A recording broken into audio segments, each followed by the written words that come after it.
Kita bergeser ke Prabu Muli, sudah 3 kali 16 pemilik lahan proyek tol Indralaya Prabu Muli, tepatnya di Desa Jungai digugat, padahal 2 kali gugatan dimenangkan oleh warga. Sengketa kepemilikan lahan yang menjadi lokasi pembangunan tol Indralaya Prabu Muli sudah 2 tahun belum juga selesai, dikarenakan penggugat yang mengklaim pemilik lahan kembali menggugat 16 warga meski sudah 2 kali kalah.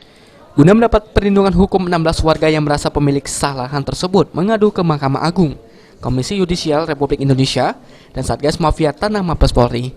Terkait 3 kali gugatan, Yusuf, tokoh masyarakat yang mewakili 16 warga, mengatakan pihaknya tetap bersabar menjalani proses peradilan. Masih dalam proses pengadilan Prabu Muli ini. Namun kami sudah 2 kali menang dalam gugatan ini. Ini yang ketiga.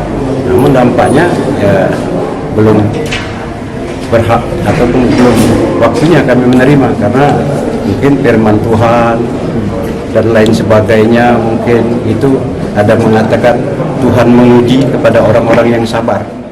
Sementara itu, Kades Jungai berharap uang ganti kerugian lahan tol dapat diserahkan ke pemilik lahan yang memiliki sertifikat resmi dari BPN. Kades juga mempertanyakan prosedur penitipan uang ke pengadilan seharusnya memiliki hak alas.